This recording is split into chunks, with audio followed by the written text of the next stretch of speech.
ایک حدیث پاک میں اللہ کے رسول صلی اللہ علیہ وسلم نے ارشاد فرمایا انصر اخاک ظالمن او مظلومن۔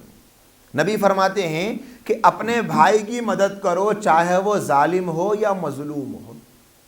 صحابی رسول نے فرمایا یا رسول اللہ اگر مظلوم بھائی ہے تو اس کی مدد کرنا یہ سمجھ میں آ رہا ہے کہ کوئی کسی کا حق چھین رہا، کوئی کسی کا مال ہڑپ کر رہا، کوئی کسی کو ستا رہا، کوئی کسی کو مار رہا، طاقتور ہے طاقت کے نشے میں ظلم کر رہا، تو جو مظلوم ہے اس کی مدد کرنا یہ سمجھ میں آ رہا ہے کہ اس کی مدد کی جائے، اس کو بچایا جائے، اس کو سیو کیا جائے، یہ سمجھ میں آ رہا۔ لیکن صحابی نے پوچھا یا رسول اللہ ظالم کی مدد کیسے کی جائے؟ فرمایا ظالم کو ظلم سے روکنا یہ ظالم کی مدد ہے۔ ایک انسان ظلم کر رہا ہے، ہم کیا سمجھ رہے ہیں جو مار کھا رہا اس کو بچانا صرف یہ ہماری ذمہ داری ہے، نہیں، جو مار رہا اسے روکنا یہ بھی ہماری ذمہ داری ہے، جو زیادتی کر رہا اسے روکنا یہ بھی ہماری ذمہ داری ہے، اور جو تکلیف دے رہا اس کو روکنا یہ بھی ہماری ذمہ داری ہے۔ اللہ کے رسول صلی اللہ علیہ وسلم فرماتے ہیں اپنے بھائی کی مدد کرو چاہے ظالم ہو یا مظلوم ہو۔ اس وقت میں ہمارے ملک بھارت میں جو ایگریکلچر قانون بنا ہے، جو کسانوں کے ساتھ زیادتی کی جا رہی ہے، اس مسئلے میں بہت سے مسلم برادری کے بھائیوں بہنوں میں ایک خاموشی دیکھی جا رہی ہے۔ یہ سمجھا جا رہا ہے کہ بھئی یہ قانونی مسئلہ ہے، یہ ہمارا کوئی مسئلہ نہیں ہے، ہمارا اس سے کوئی تعلق نہیں ہے، شاید یہ سمجھ رہے ہیں۔ میں یہ کہنا چاہتا ہوں صرف مسلمانوں کا نہیں بلکہ اس بھارت جیسے اس دنیا کے دوسرے نمبر کی فل میچورٹی والا 140 کروڑ سے زائد آبادی والے پورے ملک کا مسئلہ ہے۔ سب سے پہلا مسئلہ جو کسانوں سے متعلق اس وقت ملک میں چل رہا ہے، مال کو سیو کرنا، ذخیرہ اندوزی کرنا، اور جب مارکیٹ میں مال شارٹ ہو جائے تو پھر مال کو نکال کر قیمتیں بڑھا کر بیچنا۔ یہی اس ایک قانون کا خلاصہ ہے کہ اس وقت گورنمنٹ نے انلیمیٹڈ ذخیرہ اندوزی کی پرمیشن الاٹ کر دی ہے ٹریڈرز والوں کو، جتنا چاہے مال سیو کر لو، کوئی پرابلم نہیں۔ جب کسانوں کے پاس مال کم ہو جائے گا، اناج کم ہو جائے گا، تو اس وقت میں یہی لوگ مال مہنگا کر کے بیچیں گے، جس کی وجہ سے پورے ملک کی قیمتوں میں اضافہ ہوگا۔ کیا یہ پوری قوم کا مسئلہ نہیں ہے؟ بلکہ اگر اسلامی نقطۂ نظر سے دیکھا جائے تو اسلامی تعلیمات کی روشنی میں ذخیرہ اندوزی کرنا تو ناجائز ہے اور حرام ہے، حرام ہے۔ تو ایک حرام کام کو دیکھ کر ہمارے نبی نے فرمایا من رأى منکم منکرا فلیغیرہ بیدی فإن لم یستطع فبلسانہ فإن لم یستطع فبقلبہ وذلک اضعف الایمان۔ فرمایا اگر تم میں سے کوئی کسی برائی کو دیکھے اپنی استطاعت کے مطابق اسے ہاتھ سے روکے۔ کس سے روکے؟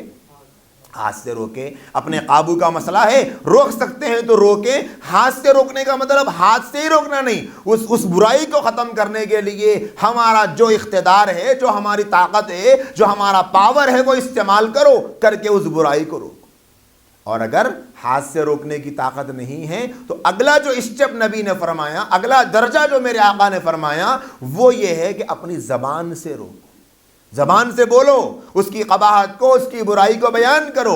اس وقت میں پورے ملک کے کسانوں کی جو منڈیاں ہیں ان منڈیوں کو تباہ کر کے کچھ بزنس مینوں کو بڑھاوا دینے کے لیے اور ٹریڈرز کو پروموٹ کرنے کے لیے پوری کوششیں کی جا رہی ہے، اور آج بھی اتنی سخت سردی میں چند سو اور چند ہزار لوگوں کے علاوہ کوئی آپ کو پروٹیسٹ کرتا ہوا نظر نہیں آ رہا۔ کیوں؟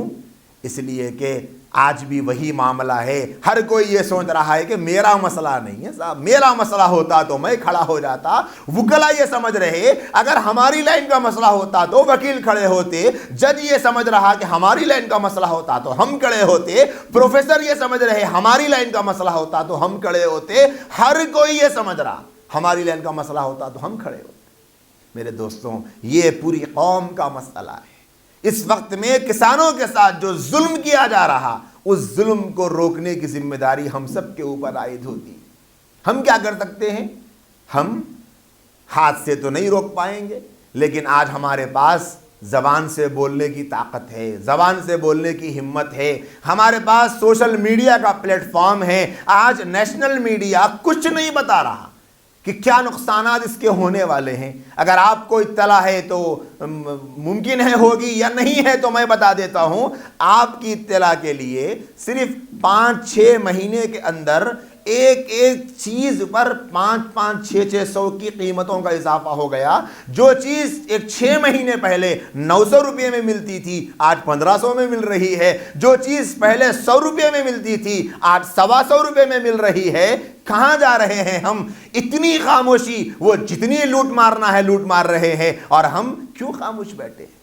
ایسا لگتا ہے کہ ہمارے یہ ملک کے باشندے اس بات کے لیے تیار ہیں کہ ہم آنے والی نسلوں کو مانگنے پر مجبور کر دیں گے، آنے والی نسلوں کو دوسرے ملکوں سے اناج خرید کے کھانے پہ مجبور کر دیں گے، اس سے علاوہ اور کچھ نہیں۔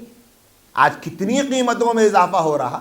مہنگائی تو مذہب نہیں دیکھتی نا، ایسا تو نہیں ہے کہ صرف مسلمانوں کے لیے مہنگائی ہو رہی، پورے ملک کے لیے مہنگائی ہے۔ مہنگائی نے انسانوں کی کمر توڑ دی ہے۔ کورونا کی وجہ سے، لاک ڈاؤن کی وجہ سے پورا 2020 کا سال متاثر ہو چکا ہے۔ اس کے باوجود حال یہ ہے کہ اب بھی ہماری قوم کچھ بولنے کو تیار نہیں۔ کسان بیچارے وہ وہاں پر پروٹیسٹ کر رہے ہیں تو ان کی خبریں بھی دیکھنے کو تیار نہیں۔ ارے مت دیکھو بھائی، وہ کسانوں کا مسئلہ ہے، ہم کو کیا کرنا ہے؟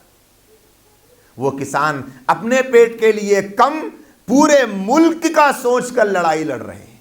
وہ کسان اپنے لیے آندولن نہیں کر رہا، وہ کسان تو پورے ملک کے آنے والے بھوش کو سامنے رکھ کر آندولن کر رہا ہے کہ اگر ہم بک جائیں گے، اگر ہم کو خرید لیا جائے گا، اگر یہاں اس ملک سے ایگریکلچر قانونوں کو بنا کر، لا کو بنا کر پورے کسانوں کا قبضہ کسی ٹریڈر کے ہاتھ میں دے دیا جائے گا تو آنے والے زمانے میں تو وہ منمانی قیمتیں بنائیں گے، اچھا اناج باہر ایکسپورٹ کر دیں گے دوسرے ملکوں میں، اور خراب اور گھٹیا اناج یہاں ہمارے ملک میں قیمتیں بڑھا کر بیچیں گے۔ جب تو خریدنا پڑے گا نا۔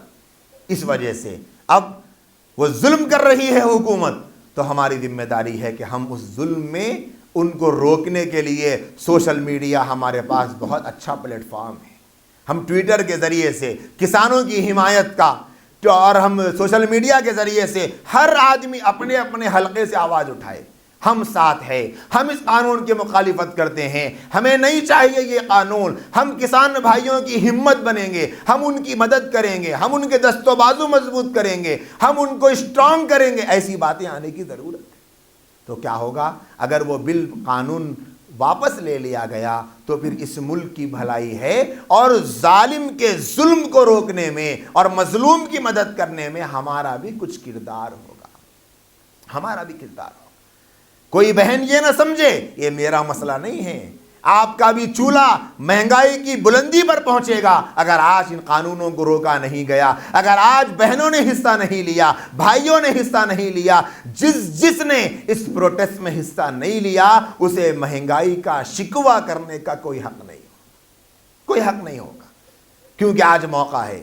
آج وہ سردی میں، ٹھٹرتی ہوئی سردی میں لڑ رہے ہیں، وہاں پر بھی الحمدللہ کافی مسلمان ہیں جو ہمارے سکھ بھائیوں کا ساتھ دے رہے ہیں، ان کی مدد کر رہے ہیں، ان کا سپورٹ کر رہے ہیں۔ لیکن یہ مسئلہ مذہبی نہیں ہے، یہ مسئلہ قومی ہے، ملکی ہے۔ پورے ملکی سطح پر اس مسئلے کو اٹھانا چاہیے۔ اللہ نے جس کو جو صلاحیت دی وہ اس صلاحیت کا استعمال کرے۔